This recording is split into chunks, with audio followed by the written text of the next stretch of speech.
तर त्याला लागणारं साहित्य कोथिंबीर, 2 कांदे घेतलेत, लसूण, जिरे, ओवा आणि हिरवी मिरची आणि थोडंसं त्याच्यामध्ये मीठ आणि हळद टाकून घेऊया।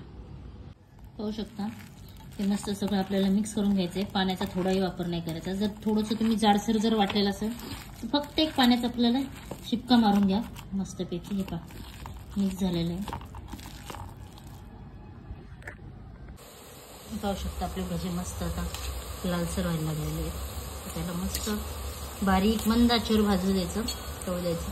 आणि आतमधून आपल्याला ते कच्चे कच्चे लागतात फास्ट गॅसवर जर केलं तर।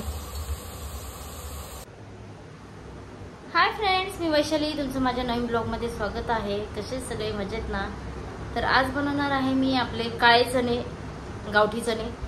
तर त्याची आपण भजे बनवूया। सकाळी म्हणजे रात्री भिजत घातली होती, सकाळी भाजी बनवली। तर आता सगळेजण बोलले आता परत भाजी नको त्याची, तर त्याला छोटे छोटे मस्त मोड यायला लागलेले आहेत। तर मोड आल्यानंतर पण कोण खाते नाही, तर बोललो आपण भजे ट्राय करूया। तर आपण त्याचे भजे बनवूया, चला। पाहू शकता आपले चणे मस्त भिजलेले, थोडे थोडे मोड यायला लागलेले आहेत त्याला। तर ते उद्यापर्यंत ठेवले तर पूर्णच मोड येतील। तर कोणी याला देशी चणा, गावरान चणा, काला चणा, भरपूर काय काय प्रकार बोलतात। आमच्याकडे तर गावरान चणेच बोलतात।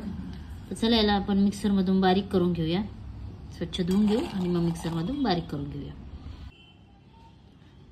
तर त्याला लागणारं साहित्य कोथिंबीर, 2 कांदे घेतलेत, लसूण, जिरे, ओवा आणि हिरवी मिरची आणि थोडंसं त्याच्यामध्ये मीठ आणि हळद टाकून घेऊया। पाहू शकता बारीक वाटून घेतलेले आहे। त्याच्यामध्ये थोडंही पण पाणी नाही टाकलेलं, मी एकदम बारीक वाटून घेतलेले आहे।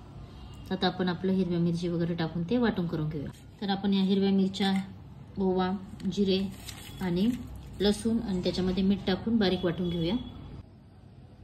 याच्यामध्ये आपण आपलं हिरवं वाटण करून घेतलेलं आहे। आता ते त्याच्यामध्ये आपण मिक्स करून घेऊया। त्याच्यामध्ये आपण आता हळद टाकलेली आणि मी हिरवी मिरची ते वाटण करताना त्याच्यामध्ये मीठ टाकलेलं आहे। त्याच्यामध्ये आपण थोडंसं बेसन पीठ मिक्स करून घेऊया। बेसन पीठ आपल्याला थोडंच टाकायचं आहे आणि बिलकुल पाण्याचा वापर नाही करायचा आहे। तसंच पीठ आपल्याला मस्तपैकी मळून घ्यायचं आहे। पाहू शकता कांदा आपण मस्तपैकी बारीक एकदम बारीक कट करून घेतलेला आहे। आता तो याच्यामध्ये आपण मिक्स करून घेऊया। पाहू शकता हे मस्त सगळं आपल्याला मिक्स करून घ्यायचं आहे। पाण्याचा थोडाही वापर नाही करायचा। जर थोडंसं तुम्ही जाडसर जर वाटलेलं असेल तर फक्त एक पाण्याचा आपल्याला शिपका मारून घ्या मस्तपैकी। हे पहा मिक्स झालेलं आहे।